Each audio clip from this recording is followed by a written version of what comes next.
Oi! Agora a gente vai falar um pouquinho da estrutura física do tanatório. Não é nenhum mistério, né? Não tem nada demais, mas é a estrutura física, o que a gente vai encontrar de material e tudo isso, tá? Como a gente já sabe, o tanatório é um laboratório que vai realizar a técnica de conservação e restauração do cadáver, tá? A finalidade de um laboratório é realizar atividades de conservação e higienização do cadáver, realizar procedimentos de reparação e reconstrução facial, que é diferente, a gente vai ver isso aí. Fazer o preparo, a manutenção e a guarda dos instrumentos, tá? Desenvolver programa de pesquisa e projetos de treinamento, que é o que vocês vão fazer, né? Vocês vão pro estágio, então é isso aí, tá? E aí, esse laboratório, o correto mesmo, é que era que ele fosse localizado em um local é, tranquilo, calmo, sem muito barulho, né? Mas a gente sabe que não é assim que funciona, tá? O espaço físico do laboratório, ele tem circulação restrita. Não é qualquer pessoa que pode entrar, tá? Então a gente tem as áreas que são restritas ou não no laboratório, tá? O laboratório tem que ser dividido em três partes: a sala de tanatopraxia, a sala de reparação e reconstrução facial e a sala de ornamentação, que não é obrigatória. A sala de tanato e de reparação normalmente é a mesma sala também, é o mesmo local, tá? E aí, como eu falei, as áreas podem ser restritas ou não. A gente tem as áreas restritas, a semi-restrita e a não restrita. A área restrita é aquela que só pessoas específicas podem entrar, pessoas autorizadas podem entrar, com os EPIs corretos, com os equipamentos corretos, tá? Porque existe o risco de contaminação, que é a sala de tanatopraxia e de reparação e reconstrução facial, que é essa salinha aí que a gente já viu no outro slide. A gente tem a área semi-restrita, que permite a circulação, mas não é qualquer pessoa que pode circular, tá? Mas é menos restrito, né? Do que a sala restrita. A gente tem a sala de ornamentação, o expurgo, guarda material, a copa, a sala de estar, secretaria e recepção e a sala de depósito de material. Nessa área aí, a gente tem o motorista da funerária que vai entrar, né? Algum responsável que pode entrar e possa circular, ok? Já na área não restrita, qualquer pessoa pode entrar, tipo, tá passando na rua, precisa ir no banheiro, vou no banheiro, tá? Então, o que vai ser a entrada e saída, vestiários, sanitários e os alojamentos, tá? Então, essas áreas são liberadas para qualquer pessoa. Como é que a gente faz a higienização da área restrita, que é essa área que só a gente circula, tá? A gente precisa, primeiro, o instrumental. A gente tem que fazer a limpeza com a escovinha ou com a esponja e água corrente para retirar tudo quanto é resíduo de pele, de tecido que possa ficar. Vai mergulhar por 20 minutos no hipoclorito, no cloro, tá? E depois os instrumentos pérfuro cortante tem que ser separado dos outros para a gente não se cortar com eles, ok? A mesa de tanatopraxia vai lavar com água corrente e detergente comum. Uma vez por semana a gente vai realizar uma limpeza com cloro, tá? Com cloro puro, que é o hipoclorito, tá? Para tirar qualquer vestígio. E a gente pode ainda usar o álcool 70 para desinfecção, ok? Os pisos, a bancada e os mais móveis. Piso é água e sabão e a gente joga o clorinho. Então, nada do que a gente não faça no banheiro de casa. Água, sabão e cloro, tá? As bancadas e os móveis a gente vai passar só álcool 70 embebido em pano mesmo e deixar secar naturalmente. Bem tranquilo, tá? E aí agora a gente vai falar do instrumental e os equipamentos de tanato que a gente usa. Vamos lá. O primeiro, que é a nossa salvadora, é a bomba injetora. Tá? A nossa bomba injetora ela tem aproximadamente 10 litros, tem umas que tem 12. Ela tem um motor que vai fazer com que a gente tenha uma pressão, né? E ele vai injetar o líquido por pressão. Aqui a gente tem a imagem da nossa bomba injetora. Nós temos esse galão de água que tem esse galão transparente aí. É onde a gente vai colocar tanto a água quanto o produto, tá? Deixa eu ver se eu acho aqui, ó, para mostrar para vocês. Fiz besteira, só um pouquinho de besteira. Deixa eu voltar aqui, fiz besteira. Vamos lá. Então, não consegui pelo que eu queria. Deixa eu ver aqui. Não vai rolar. Então, vamos lá. Queria minha setinha, mas não achei minha setinha. Aqui, ó, vou mostrar comigo mesmo. Aqui, a gente tem o botão de liga e desliga da bomba. Aqui, ó, botão de liga e desliga. E esse botãozinho aqui é o botão de injeção de água. Então, a gente liga ele para injetar água aqui na nossa bombinha transparente, no nosso galão transparente, tá? E aí começa a subir de água ali e você mistura com o produto.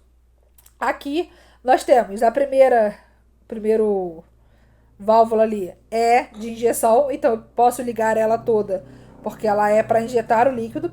E essa segunda que está aqui pertinho do relógio, essa aqui, ó, essa segunda que está pertinho do relógio, ela é a injeção de pressão. E aí essa injeção eu tenho que regular. Esse meu reloginho aqui marca, é um nanômetro que a gente chama, e ele vai marcar a minha pressão, tá? Então a gente marca a pressão ali e tem que ser, como eu falei para vocês, de acordo com o corpo, tá? Então essa é a nossa bomba injetora. Como eu falei, a nossa melhor amigo, porque se não fosse por isso, a gente dessa injeção era por gravidade, e por gravidade demora muito tempo, tá? A gente tem a segunda melhor amiga, que é a bomba aspiradora. Eu já tive o desprazer de trabalhar sem uma bomba aspiradora. E é o caos, porque a gente tem que aspirar, tem que abrir o corpo e enxugar o corpo na esponja, tá? Tirar o sangue todo na esponja, é horroroso. E aí, a bomba aspiradora, ela é uma bomba bem parecida com essas que a gente tem em casa. Trabalha com sistema de água, tá? E vai aspirar tudo, né, que seja sólido ou semissólido. Então, suco gástrico, urina, fezes, tudo, ela vai aspirar. Essa aí é a nossa bombinha aspiradora. A gente tem aqui, ó, volto eu com a minha... Aqui, o botão de liga e desliga. E aqui, ó, a gente tem o registro de água, tá? Então, eu tenho que ligar a bomba e ligar o registro de água, porque ela trabalha no sistema hidráulico, ok? O suporte para a cabeça é esse quadradinho aqui, ó, tá? Que ele permite que fique tanto deitadinho assim quanto em pé. Vai depender do ângulo que eu quero a minha cabeça. E o nome já diz tudo, né? Ele é suporte para a cabeça, é para apoiar a cabeça ali, tá? A mesa de xanatopraxia, ela é sempre uma mesa, ó, com essas grades, tá vendo? Tem essas gradezinhas, porque o sangue precisa escorrer ali e vai pro ralo, tá? E aí, de instrumento, a gente tem o bisturi. O bisturi é esse aqui. Esse aqui de cima é o cabo do bisturi. E aqui embaixo tem a lâmina. Essa minha lâmina, normalmente dele a gente usa 25, 27, tá? Mas a gente tem uma série de numeração que a gente pode usar. E o cabo, ele é igual para todas elas, tá? A gente tem a tesoura curva, que a gente vai usar, ó, essa tesourinha aqui. A gente vai usar para cortar algum tecido, para cortar a roupa, tá? Do cadáver para poder vestir. E a tesoura reta, que tem a mesma função, tá? A gente tem a pinça dente de rato. Essa pincinha, ó, ela tem esse nome porque vocês conseguem ver aqui, ó, cadê meu dedo? Aqui nessa bolinha, ela tem 2 dentinhos em cima e um embaixo. E aí ela é uma pinça que tem uma fixação legal no tecido, então a gente usa ela se eu preciso segurar uma parte do meu tecido, tá? A pinça de dissecção ou pinça anatômica, a gente usa ela para sustentar tecido também, se eu preciso segurar algum tecido para fazer a minha incisão.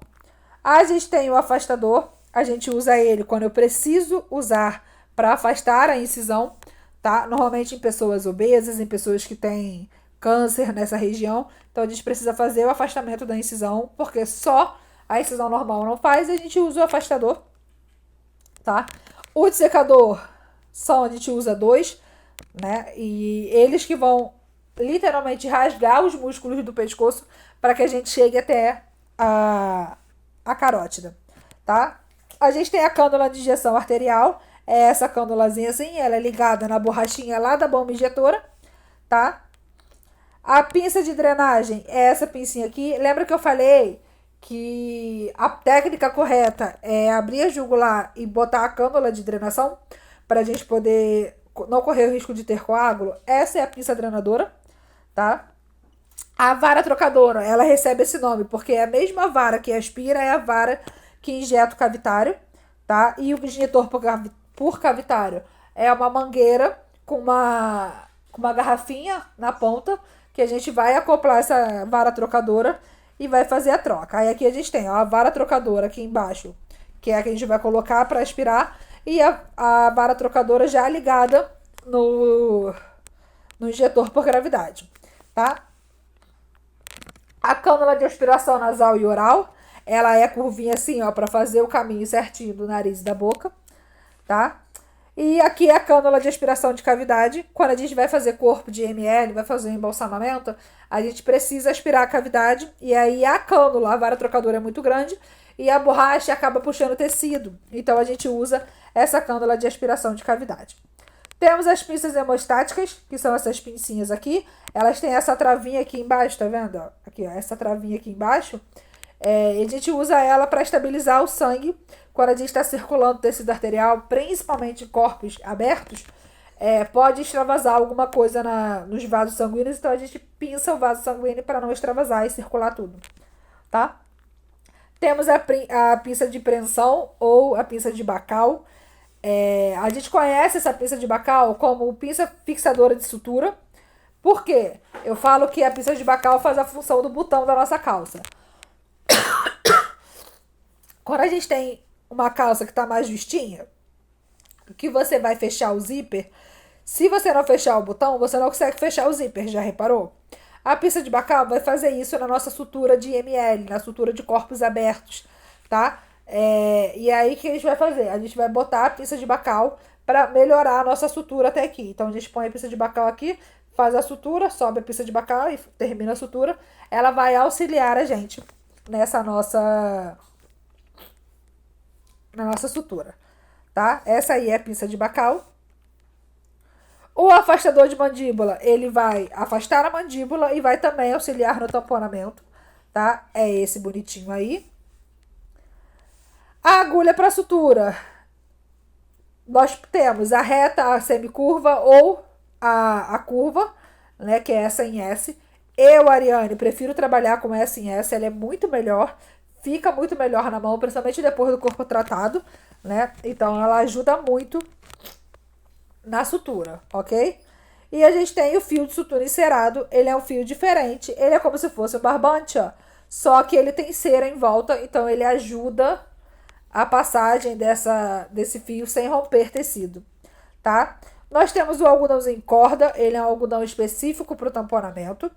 E ele é cheio de pó gessado, que literalmente vira gesso e não deixa que o líquido passe, tá? Esse aí é o nosso algodãozinho em corda. E aqui nós temos alguns dos instrumentos que nós falamos aqui. E vamos aos produtos utilizados em latanato. Os produtos são, primeiro, TA14. O TA14, ele é sempre que você ouvir a palavra, a sigla TA, significa tanato arterial. O líquido tanato arterial 14, número 14, ele é um líquido específico para corpos hepáticos. Corpo hepático, a gente não pode colocar o líquido arterial normal, porque se colocar, o corpo vai ficar fluorescente, igual o Hulk, verde fluorescente. O corpo hepático, ele é caracterizado por um excesso de bile na corrente sanguínea. Então, esse corpo é um corpo muito amarelado, tá?